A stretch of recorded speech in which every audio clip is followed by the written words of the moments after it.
नमस्कार दोस्तों, स्वागत है आपका आपके अपने YouTube चैनल दीपक रचित कथा में। हर हर महादेव। देखिए, ये वीडियो बहुत ही खास होने वाला है क्योंकि इस वीडियो में हम लोग कार्तिक मास की पंचमी तिथि में किए जाने वाले दो सबसे खास उपायों के बारे में जानकारी हासिल करेंगे। देखिए, आपकी नौकरी से संबंधित कोई मनोकामना है, धन प्राप्ति से संबंधित कोई मनोकामना है, तो पूज्य गुरुजी ने कहा कि आपकी किसी भी प्रकार की मनोकामना को परिपूर्ण करने के लिए पंचमी तिथि सबसे उत्तम साबित होने वाली है। तो चलिए जानते हैं उन्हें विशेष उपायों के बारे में। लेकिन उससे पहले अगर आप भोलेनाथ जी को सच्चे दिल से मानते हो तो इस वीडियो को लाइक करें। चलिए जानते हैं गुरुजी द्वारा बताए गए पहले खास उपाय के बारे में। देखिए, यह पंचमी की तिथि गुरुवार के दिन पड़ रही है, इसलिए आपको सबसे पहले थोड़ा सा शहद ले लेना है। शहद आप 1 चम्मच या आधा चम्मच थोड़ा सा ले लेंगे। फिर इसी के साथ आपको ले लेना है 1 लोटा जल। जल आप सिर्फ तांबे के पात्र में ही लेंगे। फिर सबसे आखिर में आपको ले लेना है 1 बेलपत्र। बेलपत्र आपके पास अगर नहीं है तो आप शिवलिंग के ऊपर चढ़ी हुई बेलपत्र को उठाकर जल से शुद्ध करके फिर उसका इस्तेमाल भी कर सकते हैं। अब ये 3 सामग्री लेकर आपको पहुंच जाना है शिवालय। पूज्य गुरुजी के अनुसार इस उपाय को आप प्रदोष काल में भी कर सकते हैं और सुबह भी कर सकते हैं। जब भी आपके पास टाइम हो तब आप शिवालय जाकर सुंदर से उपाय को कर सकते हैं। देखिए, शिवालय पहुंचकर सबसे पहले आपको एक काम करना है। आप जो शहद लेकर आए हैं उस शहद को आप अपने दाहिने हाथ की अनामिका उंगली में, राइट हैंड की आपकी जो अनामिका उंगली होती है उसमें लगा लीजिए। और फिर इससे आपको शिवलिंग के बीच में जो माता अशोक सुंदरी वाला स्थान होता है, जलाधारी के बीच में जो मोटी उठी हुई लाइन होती है, कहीं कहीं शिवलिंग में सांप की आकृति बनी होती है, कहीं कहीं पर मोटी उठी हुई लाइन होती है, तो इस स्थान को ही माता अशोक सुंदरी का स्थान कहते हैं। और यहीं पर आपको ओम लिख देना है। आपको अपनी अनामिका उंगली से ओम बना देना है और साथ ही साथ श्री शिवाय नमस्तुभ्यं मंत्र का स्मरण कर लेना है। फिर आपके पास जो 1 बेलपत्र है उस बेलपत्र को आप अपने दाहिने हाथ की हथेली में रख लीजिए, यानी राइट हैंड की हथेली में रख लीजिए और महादेव से प्रार्थना कर लीजिए कि आपको धन प्राप्ति से संबंधित या फिर व्यापार से संबंधित या फिर नौकरी से संबंधित या फिर विवाह से संबंधित किसी भी प्रकार की आपकी मनोकामना है तो उस मनोकामना को परिपूर्ण करने के लिए आप महादेव से प्रार्थना कर लीजिए। और फिर ये 1 बेलपत्र आपको इसी ओम के ऊपर समर्पित कर दीजिए। बस आपको ध्यान रखना है कि बेलपत्र की चिकनी साइड का हिस्सा माता अशोक सुंदरी वाले स्थान पर टच करेगा और बेलपत्र की डंडी का हिस्सा जलाधारी की तरफ रहेगा। सामने जैसा वीडियो में आपको समझाने का प्रयास किया जा रहा है, ठीक ऐसे ही आपको बेलपत्र समर्पित कर देनी है। फिर इसके बाद आपके पास जो 1 लोटा जल है उस जल को आप सबसे पहले इसी बेलपत्र के ऊपर थोड़ा सा समर्पित कर देंगे और ओम नमः शिवाय मंत्र का स्मरण लेंगे। फिर बाकी बचा हुआ पूरा जल आप शिवलिंग के ऊपर धीरे धीरे समर्पित करते जाएंगे और लगातार ओम नमः शिवाय या फिर श्री शिवाय नमस्तुभ्यं इन दोनों में से किसी भी एक मंत्र का जाप कर लेंगे। पूज्य गुरुजी ने कहा कि जल आपको बिल्कुल धीरे धीरे समर्पित करना है और जल समर्पित करते हुए आप मंत्र का कम से कम 11 बार जाप जरूर कर लेंगे। फिर इसके बाद वहीं शिवलिंग के सामने बैठकर आपको महादेव के सबसे प्रिय मंत्र श्री शिवाय नमस्तुभ्यं या फिर ओम नमः शिवाय का थोड़ी देर स्मरण करना है, थोड़ी देर जाप करना है। फिर उसके बाद वापस अपने घर आ जाएंगे। पूज्य गुरुजी ने कहा कि नवरात्रि की पंचमी तिथि में अगर माता अशोक सुंदरी वाले स्थान पर हम लोग ओम बनाकर महादेव से इस प्रकार से अपनी प्रार्थना परिपूर्ण करने के लिए निवेदन करते हैं तो महादेव हमारी प्रार्थना को जरूर स्वीकार करते हैं और उसे बहुत जल्द परिपूर्ण कर देते हैं। इसलिए आपको अपनी मनोकामना परिपूर्ण करने के लिए यह विशेष उपाय जरूर करना चाहिए। अब इसके बाद बात करते हैं गुरुजी द्वारा बताए गए दूसरे खास उपाय के बारे में, जो आपको अपने रोग मुक्ति के लिए, बीमारी को दूर करने के लिए जरूर करना चाहिए। देखिए, इस उपाय के लिए भी आपको थोड़ा सा शहद ले लेना है और साथ ही साथ आपको ले लेना है 1 लोटा जल।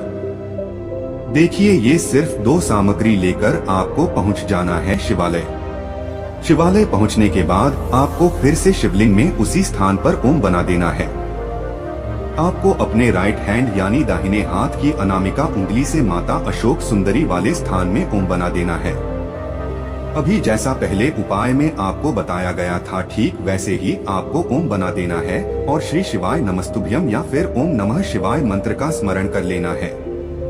इसके बाद आप एक लोटा जल शिवलिंग के ऊपर धीरे धीरे समर्पित करते जाएंगे और लगातार श्री शिवाय नमस्तुभ्यम या फिर ओम नमः शिवाय इन दोनों में से किसी ही एक मंत्र का जाप करते जाएंगे। अब जलाधारी से जो जल नीचे गिर रहा है उस जल को आप किसी पात्र में एकत्र कर लेंगे। देखें, ये जो हम लोग एक लोटा जल समर्पित करेंगे वह माता अशोक सुंदरी वाले स्थान पर टच करता हुआ नीचे आएगा और इसी जल को हम लोग थोड़ा सा एकत्र कर लेंगे। फिर ये जल आपको कुंदकेश्वर महादेव से औषधि स्वरूप प्राप्त कर लेना है। यानी आप यह जल उठाइए और कुंदकेश्वर महादेव के सामने प्रार्थना कर लीजिए कि है कुंदकेश्वर महादेव इस जल को औषधि स्वरूप बना दीजिए। ऐसी प्रार्थना करते हुए फिर आप वापस अपने घर आ जाइए। अब इस जल का उस बीमार व्यक्ति को आपको आचमन कराना है। अगर आप स्वयं के लिए ये उपाय कर रहे हैं तो स्वयं इस जल को थोड़ा सा पी लीजिए यानी इस जल का आचमन कर लीजिए। और अगर आप अपने घर के किसी सदस्य के लिए ये उपाय कर रहे हैं तो आप अपने उस घर के सदस्य को जल का आचमन करा दीजिए और कुंदकेश्वर महादेव का स्मरण कर लीजिए। पूज्य गुरुजी ने कहा कि ये उपाय आपको इस पंचमी तिथि में करना है और अगर आपके शरीर में या फिर आपके घर के किसी सदस्य के शरीर में बीमारी है तो आप कुंदकेश्वर महादेव से प्रार्थना करते हुए इस जल का आचमन कर लीजिए। गुरुजी ने कहा कि हम यकीन दिलाते हैं कि आपकी उस बीमारी में आपको धीरे धीरे आराम मिलना शुरू हो जाएगा। अब बात करते हैं पूज्य गुरुजी द्वारा बताए गए सबसे खास और सबसे आखिरी उपाय के बारे में। इस उपाय के लिए आपको सिर्फ 2 इलायची ले लेनी है। देखें, इलायची धन प्राप्ति के लिए यानी धन को आकर्षित करने के लिए सबसे उत्तम होता है क्योंकि गुरुवार के दिन जब भी पंचमी की तिथि पड़े या फिर शुक्रवार के दिन हम लोग कोई भी इलायची का उपाय करते हैं तो इससे माता लक्ष्मी हमसे बहुत प्रसन्न होती हैं और हमारे जीवन में धन धान्य की प्राप्ति होती है।